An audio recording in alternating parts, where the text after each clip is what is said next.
Non, c'est indépendant. Et juste la dernière question, ça va, tu parlais de signalisation touristique, c'est les restaurants légitimes, mais vous avez prévu genre un parcours du site d'un fuseau aussi avec des coins, vous savez, il y a des coins qui sont caractéristiques. Ça existe déjà. Oui, mais c'est pas, je trouve que ça existe. T'invite à aller à l'office du tourisme, voir la documentation qui existe. C'est pas génial. Ça existe déjà. Le petit parcours, tu sais, c'est lié aux plats qui sont. Voilà. Je les ai vus. Donc ça existe Mais déjà. justement, il faudrait les signaler. Trop d'infos, tu les fous. D'accord. Alors il faut marquer dans le frigo, jeu de piste. Trouvez-les. Comme ça, Tu as une table d'orientation Non, qui mais- indique le patrimoine féminin très facilement. À l'office du tourisme, il y a un document à l'office du tourisme qui recense tous ces panneaux, le numéro 1, le 2, le 3, le 4, Voilà. et qui donne le parcours. Donc il suffit ensuite de suivre. Juste 2 secondes, puisqu'elle parle de la table d'orientation. Il y a des gens qui se sont mis devant, qui ont dit tiens, c'est pas mal. S'il y avait un banc et en plus il s'était valorisé à la place des 2-3 places de parking qu'il y a là pour valoriser l'espace, ben, On ne peut pas tout payer la même année, Jean-François. Il faut étaler ses dépenses. Ce sera la non prochaine. mais vous ne nous en avez pas parlé par exemple, vous Non, auriez parce pu qu'on nous n'a en pas parler. parlé. Mais on n'a pas, le banc, on a décidé qu'on ne dirait Non, pas mais à l'avance. Pas seulement d'un banc, pas seulement d'un banc, mais d'une vision globale de. La couleur du banc, tu veux savoir la couleur du banc? On veut juste être associé. Non, On veut il y juste aura. être associé au projet, vous ne voulez pas le faire, c'est Il y tout. aura La réalité c'est ça. Vous ne pouvez pas tout Mais payer. ce projet, il date de moins 6 ans en arrière. Non, peut-être pas 10 ans, mais ça fait 3 ans. On a eu des soucis. Donc voilà, la société a fait faillite, on a eu plein de soucis, mais c'était déjà prévu depuis 3 ou 4 ans. Hein, et Oui, puis mais finalement, Gaëlle a repris le Ce bébé. sera l'an prochaine. Voilà. Le bain, parce que. Mais si on enlève Donc, une place de c'était quelque stationnement, chose tu vas pas râler? Moi je ne vais pas râler. Non, tu C'était un vas pas projet râler. qui était J'ai déjà toutes les voitures dans le village. Je vous je vais rappellerai, pas râler. hein. Il ne râlera pas si on enlève une place de stationnement. Non, mais ce projet, il Il était avait déjà entendu, là. Tu mets le banc dessus. Un bain en hauteur. Non, mais c'est. Alors, est-ce que nous pouvons voter, passer au vote? Le problème, c'est les sous. Qui est pour? Merci. Alors, l'urbanisme et pas Daniel. Signature d'une convention de servitude d'aqueduc souterrain et de passage, ainsi que d'une servitude d'occupation temporaire entre la Société du Canal de Provence et d'aménagement de la région provençale et la commune de Fribourg. Voilà, ce sont les parcelles AK 66 et CY 15 et 16. Donc la Société du Canal de Provence, dans le cadre de sa mission d'aménagement régional, projette la mise en place d'une adduction d'eau afin de conforter et de sécuriser les infrastructures de desserte en eau des communes de Fulot, Rousset et Mereuil. Donc il est donc proposé d'approuver la constitution d'une servitude d'aqueduc souterrain de passage conformément au plan joint, dont vous les avez derrière, hein, sur une partie des parcelles CY16 et AK66, elle s'étendra sur une bande de 6 mètres de largeur et donnera droit au profit de la SCT d'établir dans cette bande une ou plusieurs canalisations et à au moins 1 mètre de profondeur et les accessoires liés au fonctionnement du réseau. Ensuite, le deuxième point, c'est d'approuver l'indemnité unique et forfaitaire de 119,37 €. C'est par mètre ça ou c'est pour l'ensemble? C'est forfaitaire. Versera la commune par l'intermédiaire de son notaire. Et afin de dire que petit A, le propriétaire conserve la pleine propriété du terrain occupé par là où les canalisations, dans les conditions qui précèdent, il pourra cultiver normalement l'emprise de la servitude et, si ce n'est à l'aplomb même des canalisations, procéder à la plantation de vignes ainsi qu'à celle des arbres fruitiers à faible densité et développement moyen. Étant cependant exclu toute plantation ou construction qui soit de nature à empêcher l'entretien et la réparation des canalisations. La commune s'engage à permettre l'établissement en limite des parcelles cadastrales de poteaux ou repères délimitant la servitude et indiquant l'emplacement de la canalisation et les ouvrages accessoires. La Société du Canal de Provence s'engage à remblayer et à régaler les terrains à la suite des travaux de pose des canalisations ou d'ouvrages et de travaux éventuels de réparation. Voilà. D'approuver la signature de la convention d'occupation temporaire autorisant la SCT à occuper pendant la période des travaux cités ci-dessus les parcelles 15 et 16, les superficies 175 m², l'autre 146 et la AK66 pour 2310 m². Et d'autoriser Madame le maire à signer tous les documents relatifs à la constitution de cette servitude d'aqueduc souterrain et la convention temporaire en occupation afférente aux travaux projetés par la SCP. Donc vous avez les plans qui sont annexés.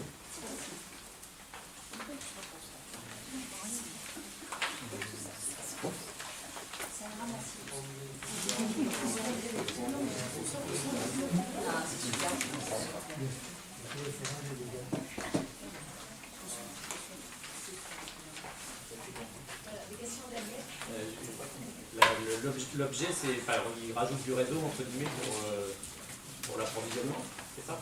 Oui, Il maille mieux le réseau.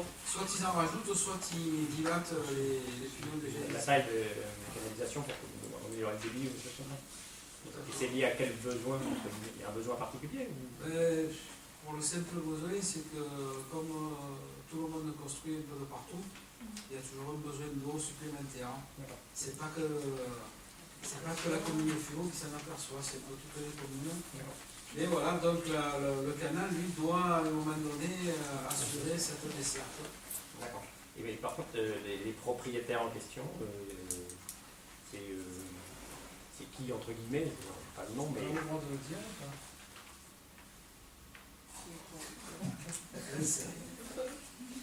Non, j'ai pas besoin de... C'est un particulier, il y a des... Oui, c'est des particuliers. Il y a la commune, il y a des parties qui appartiennent à la commune. Ça, c'est des particuliers. La AK, la grande parcelle, c'est là où il y a les chevaux qui s'entraînent.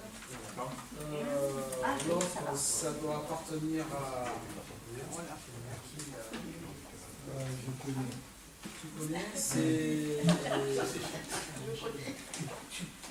Ouais, c'est juste au-dessus. Il est effectif que les propriétaires doivent consulter, mais ouais, c'est propriétaire. C'est ça ma question pour les travaux, etc. Que tu souhaites pas. Ah non, mais il s'est consulté automatiquement. Oui, il faut signer l'autorisation. Pour que ça passe chez eux et qu'il y ait des travaux, c'est ça? Oui, ça te passe juste à la limite du terrain. Difficilement dit. Tu as été confronté. Oui, vous avez donné l'autorisation.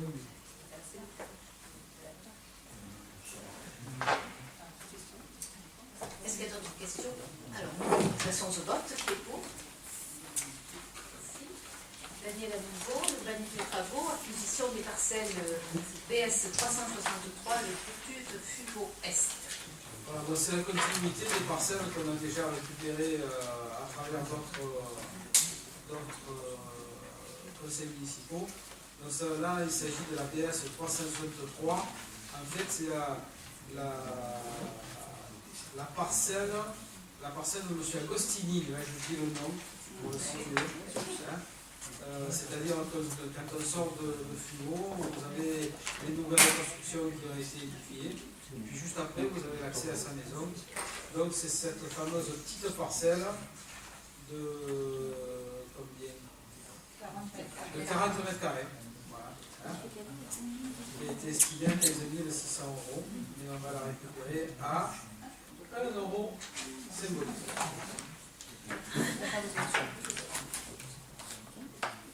Des questions?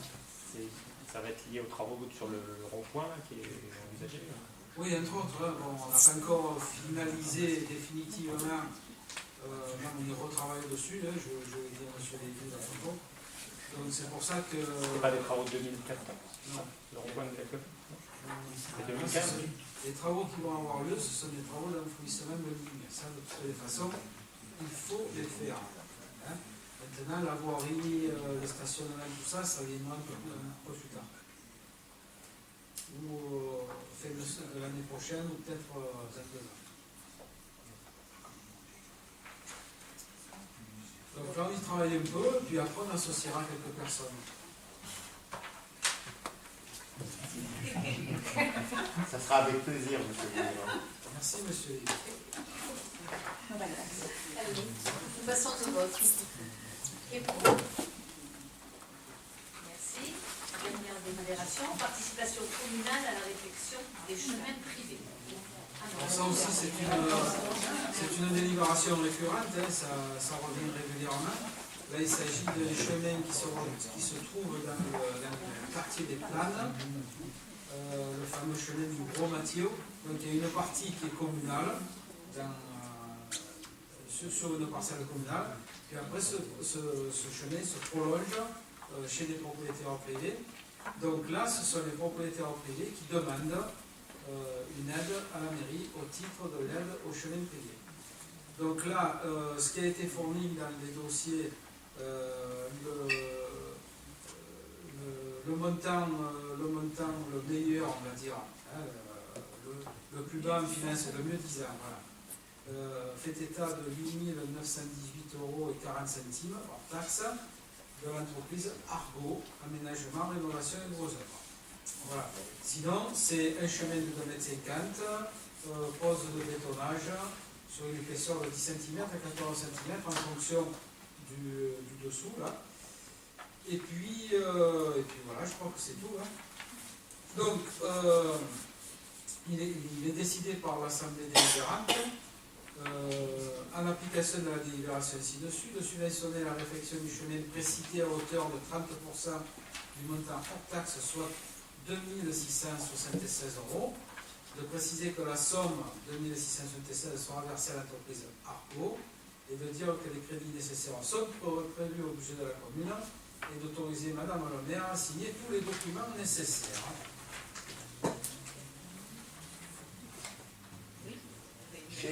J'ai une petite question, mais relative plutôt à ce genre d'affaires, si vous voulez. Lorsque vous attribuez une subvention pour une réfection de chemin, vous estimez que les riverains vont payer les 70% qui restent.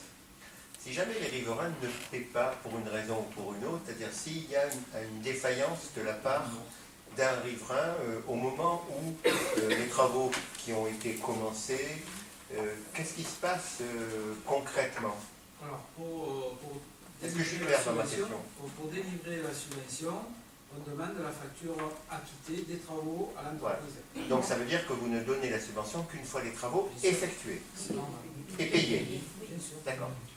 Tout à fait. Et le cas de ces, par exemple, on n'a jamais eu de soucis pour l'instant. Il y a eu des cas où les personnes n'ont pas payé réglé l'entreprise, on n'a pas réglé. Donc le chemin ne s'est pas fait. Voilà. Est-ce que vous avez une enveloppe annuelle globale vous avez tant d'argent pour donner au chemin? Oui, c'est autour de 15 000 € à peu près par an. Donc après, selon l'ordre d'arrivée, il y a plus, vous attendre. Il y a des années où on arrive au quota, puis d'autres années où on en a moins. Et c'est rare quand on dépasse.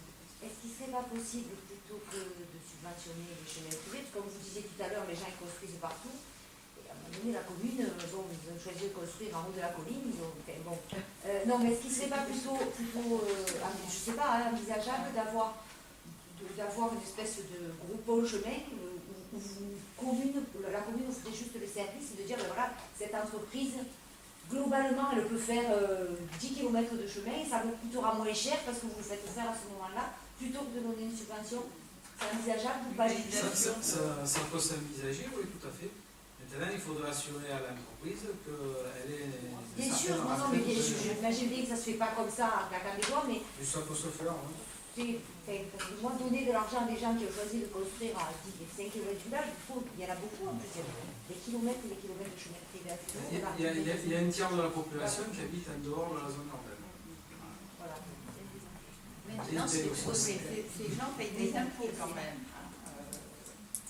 Je sais bien, mais ils ont un chemin qui n'est pas un chemin communal. Non, mais ça peut s'envisager.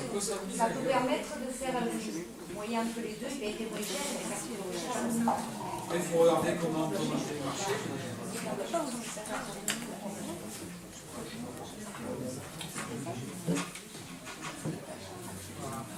Y a-t-il d'autres remarques ou d'autres questions?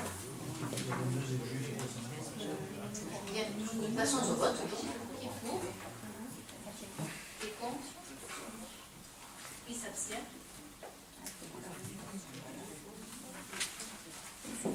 Alors, 4, Guillaume et Daniel, avis de la commune de Fugos sur la réalisation d'un projet de centrale photovoltaïque au sol au lieu de Madame Landré. C'est Guillaume?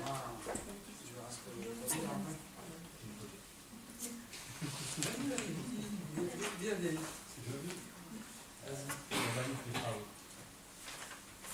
Avis de la commune de Fugos, réalisation d'un projet de centrale photovoltaïque au sol au lieu du Madame Landré.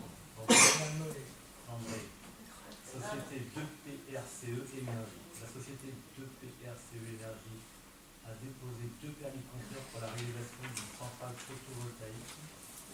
L'une sur le terrain communal situé au Sauvert, parcelle cadastrale de 70 000 m² et l'autre sur la parcelle communale cadastrée construction ETL de Madame Dandré de 88 000 m². Ces 2 permis sont actuellement en cours d'instruction par les services de l'État. L'avis de la commune est sollicité pour le projet qui concerne le terrain de Madame Dandré. Les terrains d'assiette se trouvent sur les communes de Fugos et de Gréas. Les principales caractéristiques foncières du projet sont synthétisées dans le tableau suivant. Donc, pour un total de 88 000 m² et une surface concernée par les installations de 37 000 m². Le site est à ce jour une friche industrielle, peu à peu recolonisé par la végétation. Le site d'étude est d'une surface de 3,7 hectares. Cette unité de production développera une puissance totale de 1,3 gigawatts. Non. On va mettre ça sur les zéros.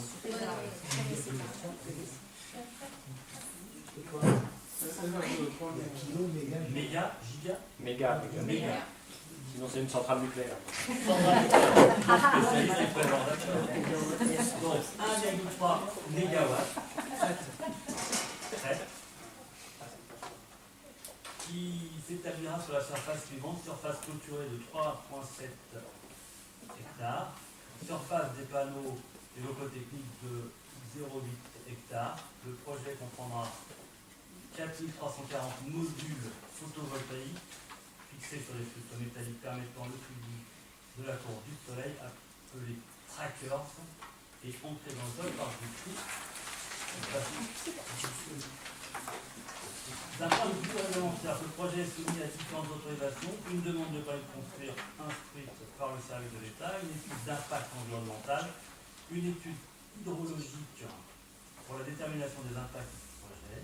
Une enquête publique s'est déroulée du 1er septembre au 2 octobre 2014. Il est proposé à l'Assemblée des différents de se prononcer favorablement sur ce projet.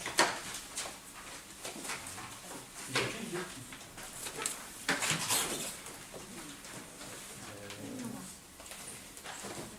Le projet lui-même, c'est un beau projet. On met en place des énergies renouvelables, ça va dans le bon sens. Donc le principe même du projet, c'est un très bon projet. Après, le laisser faire, entre guillemets, sur un territoire qui appartient à la commune par une entreprise privée, alors que si on mettait en place à l'échelle de l'intercommunalité, je pense que les intercommunalités devraient servir à ça, des régies qui gèrent ce genre de choses, justement pour soulager les communes, mais faire en sorte, je pense qu'on aurait un bras de levier financier très intéressant. Donc ma question, c'est quel est le montant du loyer, entre guillemets, payé par la société là? Voilà. Donc le contrat qui a été signé, il est de 8 000 € l'hectare.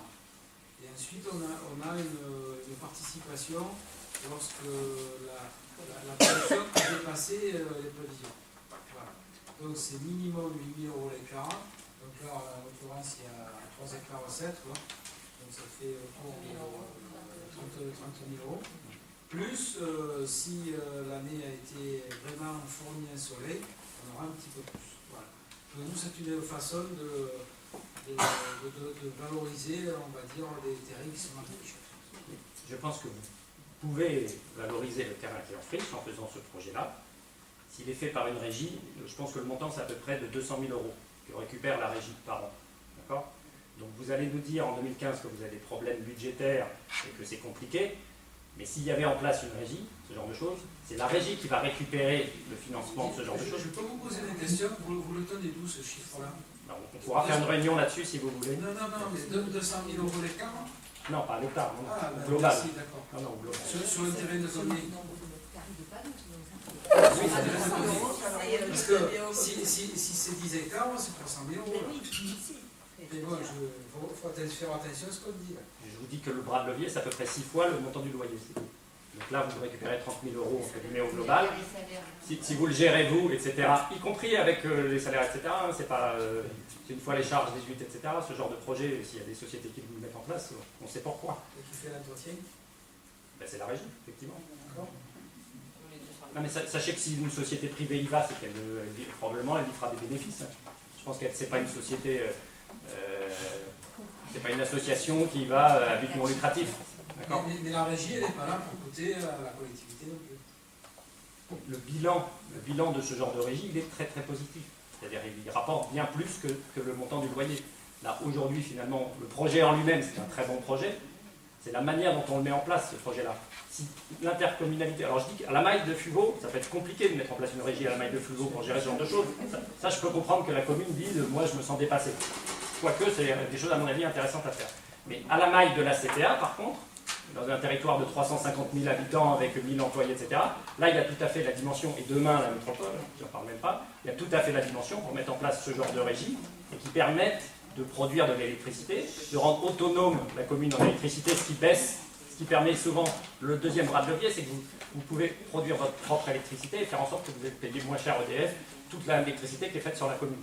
Donc ce genre de projet, il y a des bras de levier assez intéressants et qui permettent financièrement d'être très intéressants pour les communes. Il y a le problème aussi de l'investissement, parce que là... Non, on ne parle pas d'investissement. Voilà. C'est le principe d'une régie. Elle met en place, quand elle une régie pour mettre qui gère les stations d'épuration, enfin, toutes les régies, elles investissent et puis voilà, elles gèrent, oui, sous forme d'une régie. La question que l'on pose, en fait, c'est...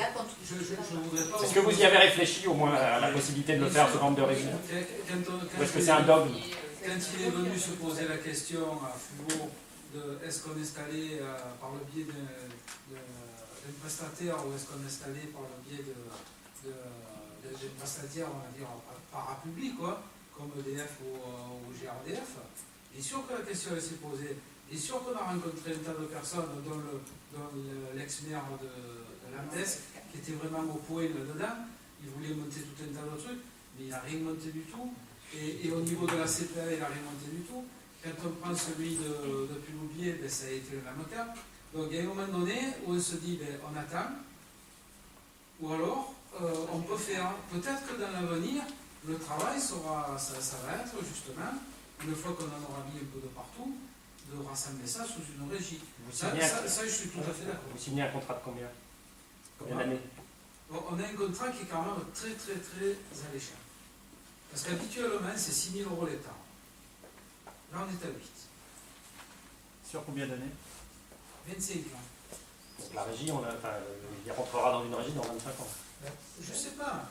Bah là, vous avez signé un contrat, vous avez signé un contrat. Vous avez signé un contrat, vous avez signé un contrat. Ça vous engage. À Gardanne, ils ont fait... Vous et les municipalités futures, je suis désolé, ça vous engage. Vous y serez, vous changerez. Non, justement, parce que ça, c'est la loi. Il a un contrat de 25 ans. Mais non, parce qu'au bout de 20 ans, au bout d'une douzaine d'années, ils ont la possibilité de changer les panneaux ou de ne pas les changer.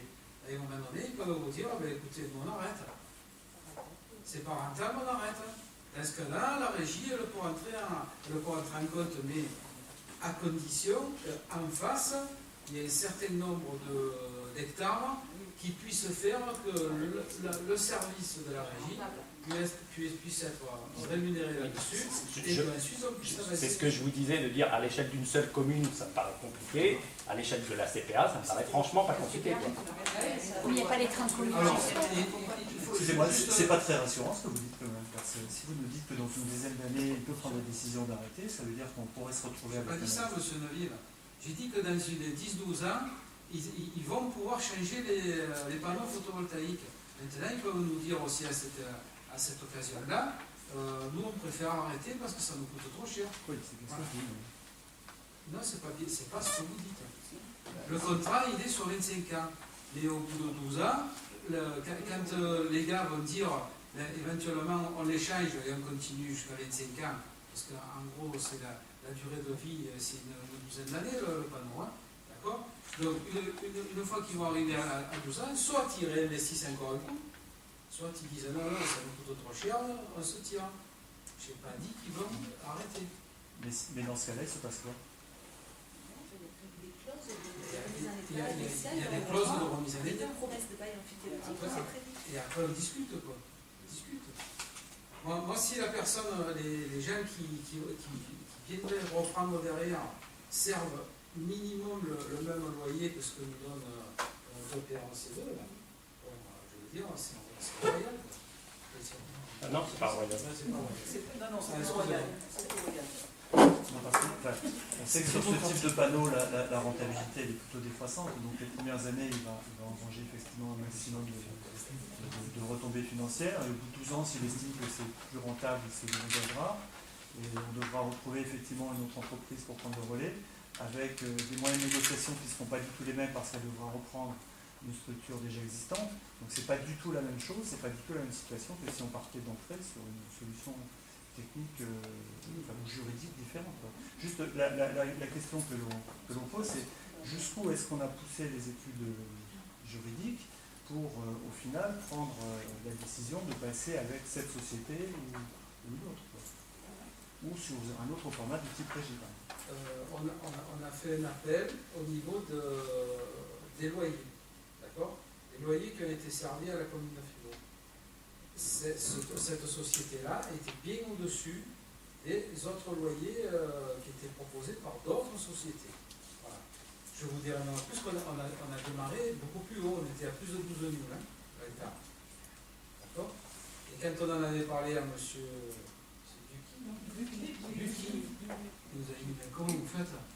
Moi, à Lambesque, tout ce que j'ai pu trouver sur des 40 ou 50 hectares, je ne dépasse pas 6 000 euros. Mais non, mais allez-y. Par une société privée. Comment? Par une société privée. Non, il voulait monter sa société. Il voulait monter sa société. Voilà, après, bon, vous ne croyez pas tapis, mais là, on est parti pour 25 ans, en théorie, et on sait qu'entre 12 et 15 ans, ils ont la possibilité de changer les panneaux. Ce que ça va donner. Peut-être qu'il nous en donnera encore plus, je ne sais pas. Mais je reconnais que de creuser la piste de la régie. À la maille de la CPA, je le dis bien, à la maille de la CPA, c'est-à-dire c'est pas plus haut de. Sauf que nous on avait des friches industrielles, il fallait les recycler. Après, bon, voilà, on est passé par là. Et on n'avait pas la taille, nous, pour monter une régie photovoltaïque. Une question, vous dites que dans 10 ans ou 12 ans, ils feront le choix de changer les panneaux ou pas. Et est-ce que la commune, elle a elle aussi le choix dans 10 ou 12 ans? Dans le contrat, il y a aussi la commune qui peut dire, par exemple, on reprend en régie ou on arrête. Il y a les deux, c'est que... Non, c'est que de leur côté. D'accord. Mais je n'ai pas dit qu'ils allaient s'arrêter. Non, mais je ne dis pas que vous avez dit que. Je me demande juste si c'est les deux parties qui peuvent, au bout d'un certain temps, revenir, rediscuter du contrat. C'est juste ma question. Y a-t-il d'autres questions ou d'autres remarques? Nous votons pour. Et contre? Qui s'abstient? Juste pour le procès verbal, justifier notre vote, effectivement, nous ne sommes pas opposés au photovoltaïque. Bien au contraire, on pense que c'est une très bonne chose. Il faut effectivement aller plus vite dans ce type d'énergie, mais c'est le type de montage qui ne nous convient pas. Vous l'écrivez? Comme ça, on met le texte intégral. Je trouve que cette remarque est dépassée. Donc, ce conseil municipal est terminé. Par contre, nous avons des questions orales. laquelle nous allons répondre. Donc, si vous voulez bien poser, s'il vous plaît.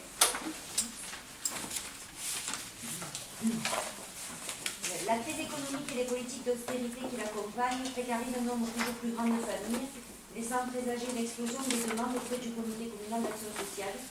La municipalité doit anticiper cette avancée afin de pouvoir répondre à chaque habitant selon ses besoins et non selon son ordre d'arrivée dans les demandes.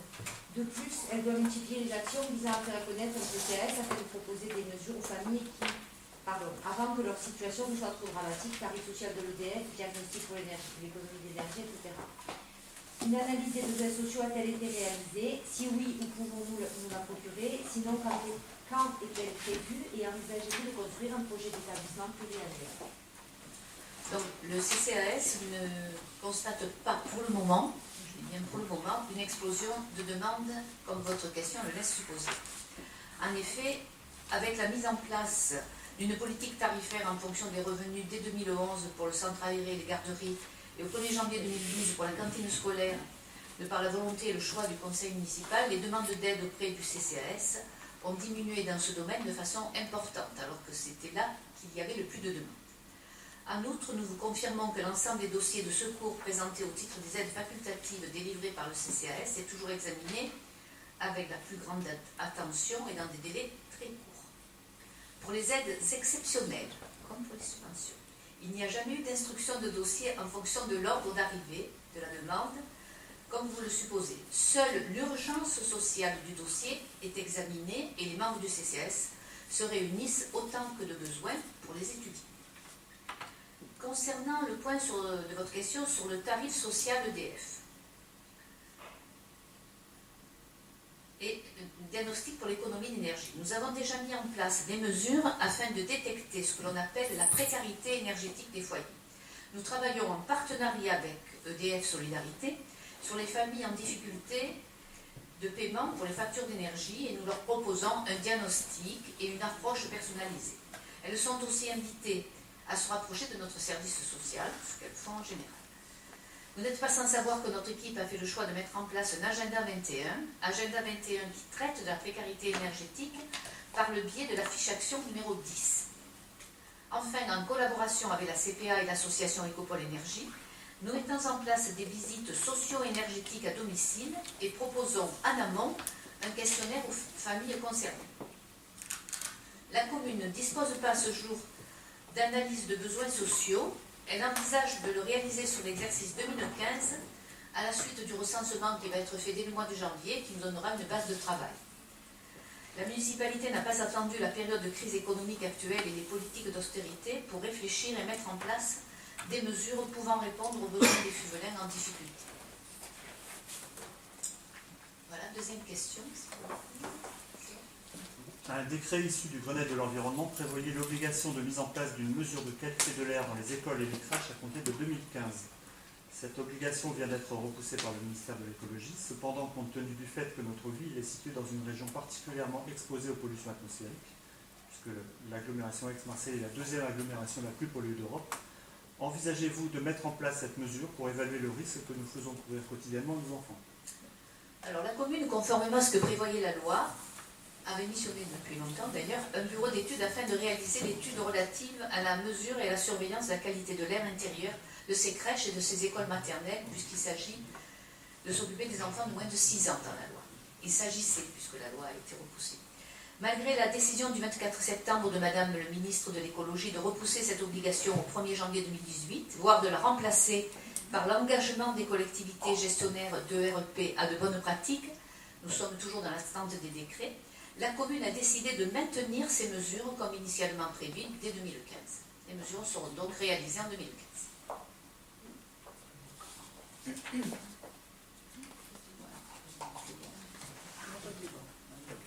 Une demande de permis de construire a été déposée pour la construction d'un réservoir d'eau. Pourriez-vous nous apporter des précisions sur la nature du projet? Ce permis est lié au projet de centrale biomasse de Gardanne. Donc, la Société du canal de Provence et d'aménagement de la région provençale a déposé et obtenu le 24 juillet 2014 un permis de construire pour la réalisation d'un réservoir d'eau sur des terrains lui appartenant au lieu dit Les Sauvères, quartier des Sauvères.